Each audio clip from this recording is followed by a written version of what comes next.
నమస్తే అండి. నా పేరు డాక్టర్ మనోజ్ కుమార్ కుట్లూరు. నేను ఆర్థో రోబోటిక్ సర్జన్ అండి and sports medicine specialist. So, ఈరోజు మనం ఇప్పుడు చూడబోయే టాపిక్ యాక్చువల్‌గా ఆహ్, చాలా ఎక్కువ మందిలో చూస్తుంటాం. ఇది ఒక జాయింట్ కాదు, 2 జాయింట్స్ కాదు, మల్టిపుల్ జాయింట్స్ ఇన్వాల్వ్‌మెంట్ అనేటివి ఎక్కువ చూస్తుంటాం. అండ్ దీన్ని రుమటాయిడ్ ఆర్థరైటిస్ అంటాం యూజువల్‌గా. ఇది సెల్ఫ్ లిమిటింగ్ డిసీజ్ అంటాం. అంటే సెల్ఫ్ లిమిటింగ్ డిసీజ్ అని ఎందుకన్నారంటే మన లోపలున్న యాంటీబాడీస్ మన కోసం పోరాడాల్సిన యాంటీబాడీస్ మన మీదే అటాక్ చేయడం జరుగుతుంది. దీనివల్ల మన జాయింట్‌లో ఉన్న స్ట్రక్చర్ కానీ, కార్టిలేజ్ కానీ డెస్ట్రాయ్ అవుతూ ఉంటుంది. దీనివల్ల ఎర్లీ ఆర్థరైటిక్ చేంజెస్ అనేటివి జరుగుతుంది. సో, ఎప్పుడైతే మన బోన్‌లో ఉన్న స్ట్రక్చర్ డెస్ట్రాయ్ అవుతుందో, మన మూవ్‌మెంట్స్ అంటే చిన్న చిన్న మూవ్‌మెంట్స్ కూడా చాలా కష్టమవుతుంటది.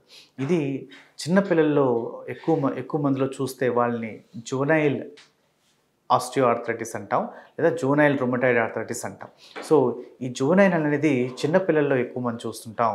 అండ్ వీళ్ళల్లో యూజువల్‌గా జాయింట్ పెయిన్స్ అనేటివే కాకుండా చుట్టూ ఉన్న స్కిన్‌లో కూడా స్ట్రక్చర్స్‌లో చాలా వరకు డ్యామేజ్ ఎక్కువ జరుగుతుంటది.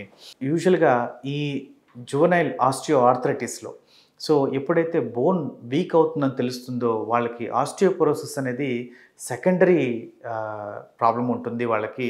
వీళ్ళకి ఈజీగా అంటే వాళ్ళకి చాలా ఈజీగా బోన్ బ్రిటిల్‌గా ఉండటం, విరిగిపోవడం జరుగుతుంది.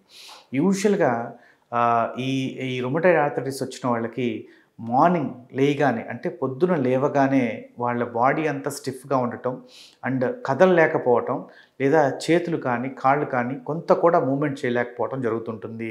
చాలా పెయిన్స్ అనేటివి ఎక్కువ అవుతుంటాయి. అండ్ జాయింట్స్‌లో కూడా వీళ్ళకి సైనోవియల్ ఇన్ఫ్లమేషన్స్ వచ్చి జాయింట్స్ కూడా డెస్ట్రాయ్ అవ్వటం జరుగుతుంటుంది. దానివల్ల వాళ్ళు చేసే చిన్న మూవ్‌మెంట్స్ కూడా చాలా కష్టపడాల్సొస్తుంది. ప్లస్ నొప్పి కూడా చాలా సివియర్‌గా ఉంటుంది వాళ్ళకి. సో, దీనికి వచ్చిన వాళ్ళకి ఎలాంటి ట్రీట్మెంట్స్ ఉన్నాయి ఇప్పుడు ప్రస్తుతం. సో, వీళ్ళు యూజువల్‌గా ఏంటంటే ఇంతకు ముందు రోజుల్లో పెయిన్ కిల్లర్స్ కానీ, లేదా స్టెరాయిడ్స్ కానీ ఇచ్చేవాళ్ళు. ఇప్పుడు లేటెస్ట్ మొడాలిటీస్‌లో ఈ మాలిక్యులర్ బయాలజీ చేంజ్ అయిన తర్వాత యాక్చువల్‌గా వీళ్ళకి బయోలాజిక్స్ అనేటివి వచ్చాయి.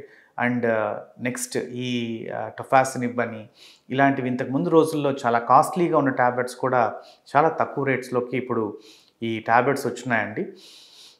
ఇంతకు ముందు రోజుల్లో లాగా లాంగ్ టర్మ్ ఈ టాబ్లెట్స్ యూజ్ చేయకుండా కొంత ఆ ప్రోగ్రెసివ్‌నెస్ అంటే ఆ వ్యాధి యొక్క ప్రోగ్రెసివ్‌నెస్‌ని చూసి దానికి తగ్గట్టుగా ఆల్టర్ చేయటం అనేది జరుగుతూ ఉంది. దీనికి తగ్గట్టుగా వాళ్ళ జాయింట్ పెయిన్స్ అనేటివి ముందే గుర్తించడం జరుగుతుంది. దీనివల్ల వాళ్ళ జాయింట్స్ ఎప్పుడైతే డెస్ట్రాయ్ అవ్వటం తగ్గుతూ ఉంటుందో వాళ్ళకి ఈ ట్రీట్మెంట్ కూడా తగ్గించడం జరుగుతూ ఉంటది. ఇంతకు ముందు రోజుల్లాగా ఒక్కసారి రుమటాయిడ్ ఆర్థరైటిస్ వచ్చిన తర్వాత లైఫ్ లాంగ్ టాబ్లెట్స్ వాడాలి అనేది లేదండి.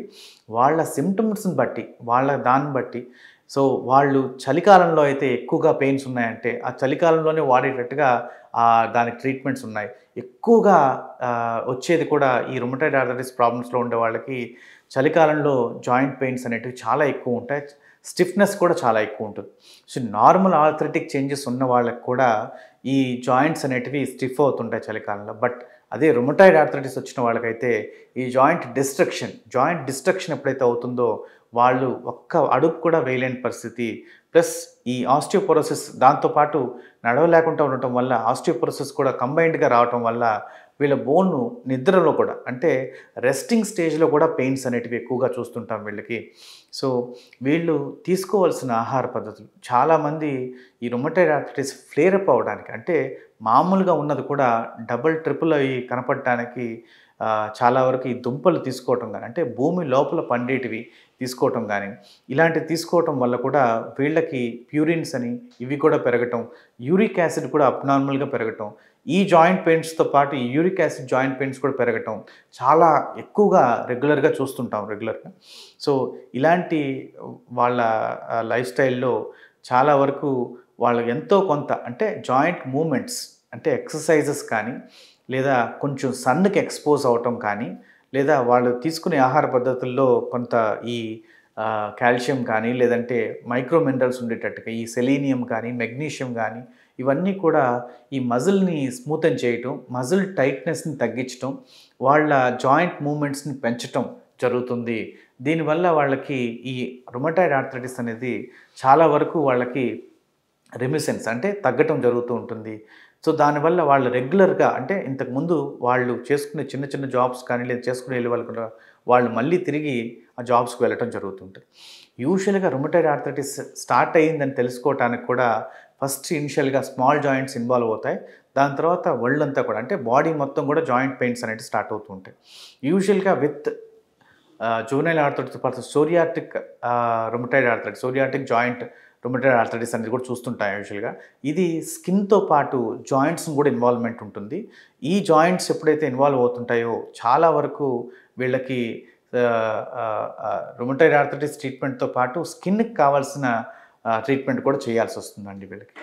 సో, ఏజ్ ఉండే వాళ్ళకి ఎప్పుడైతే బోన్ వీక్‌నెస్ కనపడుతుందో, ఎప్పుడైతే వాళ్ళ రుమటాయిడ్ ఆర్థరైటిస్‌లో జాయింట్ డిస్ట్రక్షన్ కనపడుతుందో, వారికి ఎర్లీగా ట్రీట్మెంట్ చేయడం జరుగుతుంది. ఒకవేళ వాళ్ళ సివియారిటీ ఎక్కువ ఉందంటే ఇనిషియల్‌గా స్టెరాయిడ్స్ కూడా స్టార్ట్ చేయడం జరుగుతుంది. ఈ స్టెరాయిడ్స్ కూడా మళ్ళీ అదే విధంగా టాపరింగ్ డోసెస్ అంటాం. ఈ టాపరింగ్ డోసెస్ చేసుకుంటూ వాళ్ళ స్టెరాయిడ్ అనేది వచ్చే దీన్ని తగ్గించుకుంటూ రావటం. అంటే దాన్ని ట్యాపరింగ్ చేసుకుంటూ రావటం, దాన్ని తగ్గించుకుంటూ వచ్చి దాన్ని ఆపటం జరుగుతుంది. అండ్ వాళ్ళు న్యాచురల్ బయోలాజిక్స్‌కి అంటే బయోలాజిక్స్‌కి వెళ్ళినప్పుడు చాలా వరకు సైడ్ ఎఫెక్ట్స్ అనేటివి ఇప్పుడు చాలా లేవండి ఇప్పుడు. ఇంతకు ముందులాగా స్టెరాయిడ్స్ ఇవో వేసుకొని లావుగా పెరగటం గానీ, ఈ రుమటాయిడ్ ఆర్థరైటిస్ వల్ల లేదా బరువు పెరగటం చాలా మందిలో చూస్తుంటాం. ఇప్పుడైతే అలాంటివి లేవు. బయోలాజిక్స్ వచ్చిన తర్వాత 6 మంత్స్‌కి ఒకసారి ఇంజెక్షన్ చేసుకునేటివి కూడా వచ్చున్నాయి ఇప్పుడు. సో, దానివల్ల వాళ్ళ బోన్ అనేది రీస్ట్రక్చర్ అవ్వడం జరుగుతుంది. వాళ్ళ లైఫ్ లాంగ్ కూడా ఈ రుమటాయిడ్ ఆర్థరైటిస్ మీద బాధపడకుండా అంటే పెయిన్స్‌తో బాధపడకుండా వాళ్ళ లైఫ్ లీడ్ చేయడం జరుగుతుందండి. ఇంతకుముందు ఈ రుమటాయిడ్ ఆర్థరైటిస్‌కి యూజ్ చేసే టాబ్లెట్స్ చాలా వరకు స్టెరాయిడ్స్ కానీ, లేదంటే సాజ్ కానీ, లేదంటే ఈ నంబర్ ఆఫ్ బయోలాజికల్స్ ఏవైతే ఉన్నాయో దానివల్ల చాలా వరకు బరువు పెరిగే సైడ్ ఎఫెక్ట్స్ అనేటివి చాలా ఉండేటివి. అండ్ అదే కాకుండా లైఫ్ రిస్క్ అండ్ హార్ట్ మీద లోడ్ పడుతూ ఉండేది. వాళ్ళ జాయింట్స్‌ని కాపాడుకోవడానికి, వాళ్ళ మూవ్‌మెంట్స్‌ని కాపాడుకోవడానికి తన సెల్ఫ్ లిమిటింగ్ డిసీజ్ కాబట్టి ఇది. దీనికోసం అని స్టెరాయిడ్ అంటే మనలో ఉన్న యాంటీబాడీస్‌ని దీని మీద యాక్ట్ చేయటానికి, దీన్ని సప్రెస్ చేయటానికి స్టెరాయిడ్స్ యూజ్ చేసేవాళ్ళు. దీంట్లో స్టెరాయిడ్స్ వల్ల చాలా రకాల ప్రాబ్లమ్స్ అంటే ఒకటి ఈ వాస్కులర్ నెక్రోసిస్ కావచ్చు, మన షోల్డర్ పెయిన్స్ కావచ్చు, ఒకటి ఈ జాయింట్ పెయిన్స్ కావచ్చు. ఇలాంటివన్నీ చాలా రకాలుగా చూస్తుండేవాళ్ళం. కానీ ఈ రుమటాయిడ్ ఆర్థరైటిస్‌లో అంటే ఈ రుమటాయిడ్ ఆర్థరైటిస్‌లో మాత్రమే ఈ సెల్ఫ్ లిమిటింగ్ డిసీజ్ అనేది అంటే యాంటీబాడీస్‌ని పెంచుకోవడం జరుగుతుంది. ప్లస్ ఈ ట్రీట్మెంట్ మొడాలిటీస్‌లో స్టెరాయిడ్స్ యొక్క సైడ్ ఎఫెక్ట్స్ వల్ల ఇప్పుడొచ్చిన బయోలాజికల్స్‌లో చాలా వరకు ఈ సైడ్ ఎఫెక్ట్స్ అనేది తగ్గించారండి. ప్లస్ దీనివల్ల లాంగ్ టర్మ్ డోసేజ్ కూడా షార్ట్ టర్మ్‌కి వచ్చింది. అండ్ ఎక్కువ సార్లు దీన్ని వేసుకోకుండా కరెక్ట్‌గా 6 మంత్స్ వన్స్ ఇంజెక్షన్స్ వేసుకుంటూ ఉంటే కూడా దీని యొక్క చికిత్స అనేది చాలా ఈజీగా అవుతుంది. చాలామంది రుమటాయిడ్ ఆర్థరైటిస్ వచ్చిన వాళ్ళలో ఈ నాన్ వెజ్ తినకూడదు, ఇవి నాన్ వెజ్ తింటే పెరుగుతుంది, లేదంటే ఇంకొక సీ ఫుడ్ తింటే పెరుగుతుందన్న ఒక అపోహ ఉంది యాక్చువల్‌గా. చాలా మందిలో చెప్తున్నాను protein is very important to your life. And ఆ ప్రోటీన్ యొక్క స్ట్రక్చర్ వల్ల మనకి ఇమ్యూనిటీని పెంచుకోవడం కూడా జరుగుతూ ఉంటుంది. సో, ఎంత ప్రోటీన్ తీసుకోవాలి అంటే మనం చెప్పే దాంట్లో ఏంటంటే ఈ ఆయిల్స్ కానీ, ఈ మసాలాస్ కానీ అంటే యూజువల్‌గా బయట ఉండి తెచ్చే ఆయిల్స్ కానీ, మసాలాస్‌లో కానీ దీంట్లో ఎక్కువ శాతం ఈ అడల్టరేటెడ్ ఉండటం వల్ల డ్యామేజ్ అవ్వటానికి ఎక్కువ ఛాన్సెస్ ఉంటాయి. ప్లస్ జాయింట్ డిస్ట్రక్షన్ అవ్వడానికి ఎక్కువ ఛాన్సెస్ ఉంటాయి. సో, ఈ నాన్ వెజ్ తినటం అనేది అంటే రుమటాయిడ్ ఆర్థరైటిస్ కానీ, లేదంటే దీంట్లో వచ్చినోళ్ళు కానీ నాన్ వెజ్ తీసుకోవటం వల్ల అంటే నాన్ వెజ్ అంటే ఈ రెడ్ మీట్‌లో కానీ, దీంట్లో కానీ ఈ ప్రోటీన్ అనేది ఎంతో కొంత ఇంపార్టెంట్ ఉందండి. సో, తీసుకోవచ్చు. కానీ వాళ్ళు దాన్ని ఈ ఆయిల్స్‌లో కానీ, లేదంటే ఈ మసాలాస్‌లో కానీ అంటే బయట నుంచి తెచ్చిన ఈ కెమికల్లీ మోడిఫైడ్ స్ట్రక్చర్స్ యాక్చువల్‌గా చెప్పండి. ఈ కెమికల్లీ మోడిఫైడ్ స్ట్రక్చర్స్ వల్ల మన బాడీలో ఉన్న స్ట్రక్చర్ కూడా డ్యామేజ్ అవుతూ ఉంటుంది. మన బాడీలో ఉన్న జెనెటిక్ స్ట్రక్చర్స్ కూడా డ్యామేజ్ అవుతూ ఉంటాయి. సో, దీనివల్ల వచ్చే ప్రాబ్లమ్స్ ఎక్కువ ఉంటాయి. బట్ ప్రోటీన్ తీసుకోవడం మంచిదే. బట్ చాలా మందిలో మనం యూజువల్‌గా ప్రోటీన్ తక్కువ తీసుకోమనేది యూరిక్ యాసిడ్ పెరిగినప్పుడు కానీ, అలాంటి సమయాల్లో ఈ ప్రోటీన్స్ అంటే ఒకవేళ మీకు రుమటాయిడ్ ఆర్థరైటిస్‌తో పాటు యూరిక్ యాసిడ్ కూడా పెరుగుతూ ఉంది అని అనుకున్నప్పుడు ఈ రుమటాయిడ్ ఆర్థరైటిస్‌తో పాటు ఆ ప్రోటీన్ కూడా తగ్గించమని చెప్తుంటాం. ఆ ప్యూరిన్స్ అనేటివి ఎక్కువగా అబ్జార్ప్షన్ అయ్యి బయటికి వెళ్ళిపోవాలి. బయటకు వెళ్ళాల్సింది బాడీలో ఉండిపోవటం వల్ల ఈ జాయింట్ పెయిన్స్ అనేటివి ఎక్కువ అవుతుంటాయి. సో అలాంటి టైంలో మనం దాన్ని అవాయిడ్ చేయడం మంచిది. బట్ నార్మల్‌గా అయితే రుమటాయిడ్ ఆర్థరైటిస్ ఉండే వాళ్ళకైతే ప్రోటీన్ తీసుకోవటం మంచిదేనండి. నమస్తే.